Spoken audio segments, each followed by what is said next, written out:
फल, चक्र भेदन में सहायता, शरीर के किसी विशेष अंग के विकारी होने पर उस स्थान पर इस प्राणायाम द्वारा प्राण को भरकर विकार का हटाना।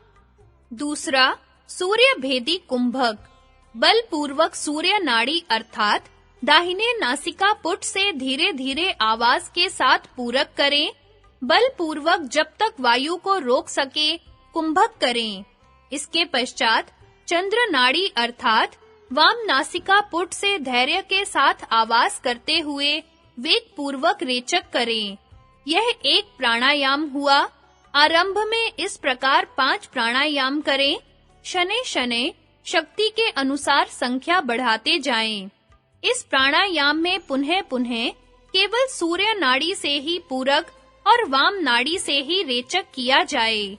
सूर्य भेदी प्राणायाम से शरीर में उष्णता तथा पित्त की वृद्धि होती है।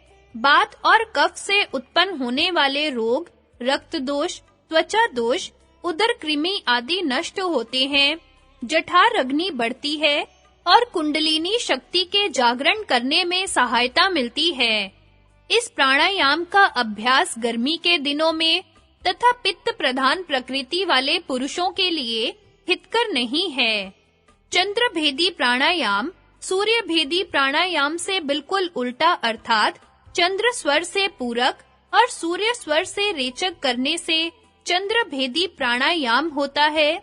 इससे थकावट और शरीर की उष्णता दूर होती है। तीसरा, उंजाई कुंभक।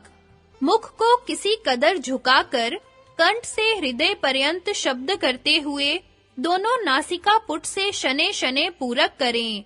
कुछ देर तक कुंभक करने के पश्चात बाएं नासिका पुट से इसी प्रकार रेचक करें।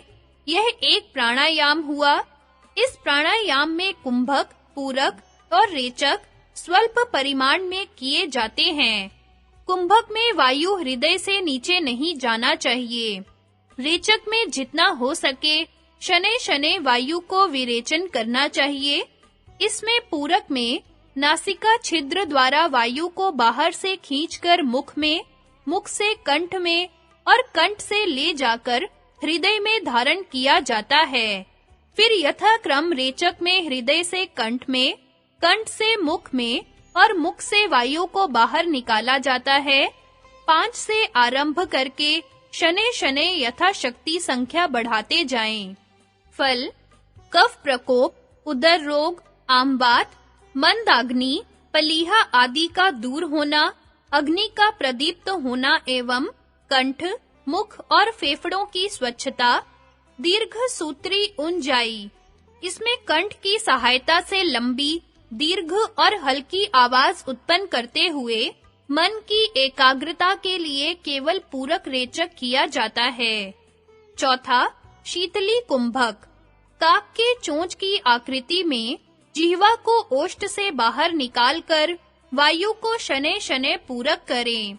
धीरे-धीरे पेट को वायु से पूर्ण करके सूर्य भेदी प्राणायाम के सदृश कुछ देर कुंभक करने के पश्चात दोनों नासिका पुट से रेचक करें। पुनः-पुनः इसी प्रकार करें। फल, अजीर्ण, पित्त से उत्पन्न होने वाले रोग, रक्तपित्त, रक्त विकार, पेचिश, अम्लपित्त, पलीहा, त्रिषा आदि रोग इससे दूर होते हैं। बल और सौंदर्य की वृद्धि होती है।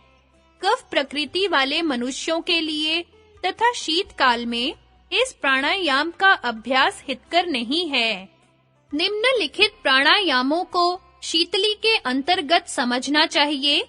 इनकी विधि तथा फल भी लगभग उसी के समान हैं। शरीर में ठंड पहुंचाने तथा क्षय, राजय, क्षमा आदि रोगों के नाश करने में अति उपयोगी होते हैं। पहला, शीतकारी। जिह्वा को ओष्ठों से बाहर निकालकर और उसका बिल्कुल अलग भाग दोनों दांतों की पंक्ति एवं ओष्ठों से साधारण हल्का दबाकर छिद्रों से वायु को शीतकार पूर्वक अर्थात शीतकार की आवाज उत्पन्न करते हुए पूरक करें। अन्य सब विधि शीतली के समान। दूसरा, काकी प्राणायाम। इसमें ओष्ठों को सिकोड़कर काक की चोंच के समान बनाकर वायु को शनैः शनैः पूरक किया जाता है, अन्य सब विधि शीतली के समान। तीसरा, कवि प्राणायाम। दोनों दांतों की पंक्तियों को दबाकर उनके छिद्रों द्वारा वायु को शनैः शनैः पूरक करें। अन्य सब विधि पूर्ववत। वाणी का मीठा और कंठ का सुरीला होना, यह इसमें विशेषता है। चौथा, भुजंगी प्राणायाम।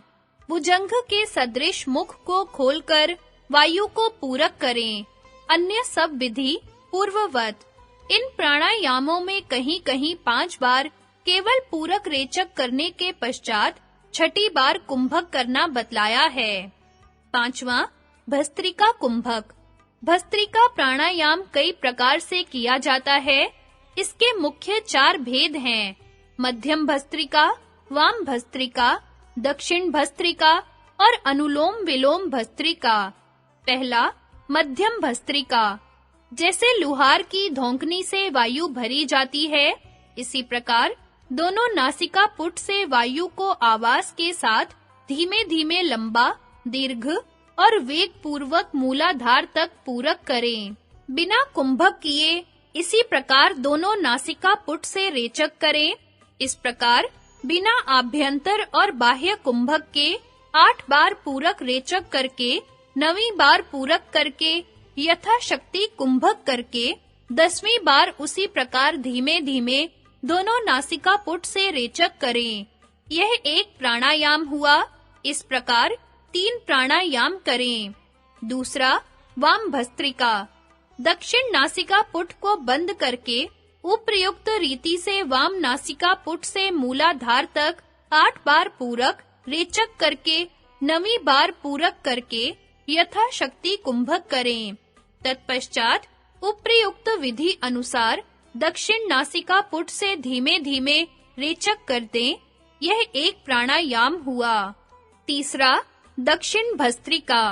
वाम नासिका पुट बंद करके दक्षिण नासिका पुट से 8 बार बिना आभ्यंतर और बाह्य कुंभक के उपर्युक्त विधि अनुसार पूरक रेचक करने के पश्चात 9वीं बार पूरक करके यथाशक्ति कुंभक करें। तत्पश्चात वाम नासिका पुट से रेचक करें। यह एक प्राणायाम हुआ। वाम भस्त्रिका और दक्षिण भस्त्रिका को मिलाकर करने की विधि। पहले वाम भस्त्रिका का एक प्राणायाम करें, फिर दक्षिण भस्त्रिका का एक प्राणायाम, तत्पश्चात वाम भस्त्रिका का एक प्राणायाम। इस प्रकार इन 3 प्राणायामों में 2 बार वाम भस्त्रिका और 1 बार दक्षिण भस्त्रिका होगा। चौथा, अनुलोम विलोम भस्त्रिका। जैसे लोहार की धौंकनी से वायु भरी जाती है, इसी प्रकार बाएं नासिका पुट से वायु को आवाज के साथ धीमे-धीमे लंबा, दीर्घ और वेग पूर्वक मूलाधार तक पूरक करें। बिना कुंभक किए इसी प्रकार दक्षिण नासिका पुट से रेचक करें। बिना बाह्य कुंभक के उसी नासिका पुट से पूरक करके फिर बाएं नासिका पुट से विधि अनुसार रेचक करें। ये 4 प्राणायाम हुए। इस प्रकार 8 बार बिना कुंभक किए केवल पूरक रेचक करते हुए 9वीं बार वाम नासिका पुट से पूरक करके यथाशक्ति कुंभक करें। तत्पश्चात 10वीं बार दक्षिण नासिका पुट से रेचक करें। यह 10 प्राणायाम का पहला प्राणायाम हुआ। अब दक्षिण नासिका पुट से आरंभ करके 9वीं बार कुंभक के पश्चात 10वीं बार वाम नासिका पुट से रेचक करें। यह दूसरा प्राणायाम हुआ। अब पहले प्राणायाम की भांति तीसरा प्राणायाम करें। इन विधियों में पूरक की समाप्ति पर मूलाधार चक्र पर 1 सेकंड ध्यान के पश्चात रेचक करें। इसी प्रकार रेचक की समाप्ति पर नासिका के अग्र भाग पर कुछ देर ध्यान के पश्चात पूरक करें। कुंभक के समय नाभि स्थान मणि पूरक चक्र पर ध्यान लगाएं। यह प्राणायाम 3 बार ही करें, अर्थात 3 से अधिक बार कुंभक बढ़ाने का यत्न न करें। किंतु तीनों प्राणायामों की संख्या 10 से ऊपर शनैः-शनैः यथाशक्ति 4-4 बढ़ाते हुए 14, 18, 22 इत्यादि करते हुए चले जाएं। पूरक, रेचक और कुंभक का समय भी यथाशक्ति बढ़ाते जाएं। इस प्राणायाम से त्रिधातु विकृति से उत्पन्न हुए सब रोग नष्ट हो जाते हैं, आरोग्यता बढ़ती है, जठर अग्नि प्रदीप्त होती है। गर्मी सर्दी सब ऋतुओं में किया जा सकता है। कुंभक बढ़ाने, मन के स्थिर करने और कुंडलिनी जागृत करने में अति उपयोगी है। अभ्यासी गण ध्यान करने से पूर्व इसे अवश्य करें। भस्त्रिका में रेचक, पूरक अधिक लाभदायक होते हैं, इसलिए इनकी संख्या अधिक और कुंभक की कम बतलाई गई है। बाह्य कुंभक का समय आभ्यंतर कुंभक के समय से आधा अथवा बराबर रख सकते हैं। पहला, बलहीन अशक्त साधकों को साधारण वेग पूर्वक, दूसरा, स्वस्थ शक्तिशाली साधकों को लंबा दीर्घ वेग पूर्वक और तीसरा, अभ्यस्त साधकों को अति वेग पूर्वक पूरक रेचक करना चाहिए। रेचक में पूरक से अधिक समय देना चाहिए, इसलिए पूरक और कुंभक में उतना ही समय देना चाहिए जिससे रेचक करने के लिए काफी दम बना रहे। निम्नलिखित 2 प्राणायामों को भस्त्रिका के अंतर्गत समझना चाहिए। पहला, अंतर्गमन प्राणायाम। सिद्धासन से बैठकर वाम नासिका पुट से रेचक करते हुए पूरे उड्डयन के साथ वाम घुटने पर सिर को टेक देना, तत्पश्चात पूरक करते हुए सीधा हो जाना। इस प्रकार रेचक पूरक करते हुए 10वीं बार पूरक करके जालंधर बंध के साथ सिर को घुटने पर रखकर यथाशक्ति कुंभक करना। तत्पश्चात जालंधर बंध खोलकर सीधे हो जाना। फिर रेचक करके तीनों बंधों के साथ सिर को घुटने पर रखकर यथाशक्ति बाह्य कुंभक करना। इसी प्रकार दक्षिण की ओर करें। दूसरा, सिद्ध अथवा पद्मासन से बैठकर वाम नासिका पुट से पूरक करें। फिर जालंधर बंध लगाकर दोनों हाथों की अंगुलियों को आपस में सांटकर उनको उल्टा करके सिर को दबाते हुए यथाशक्ति कुंभक करें।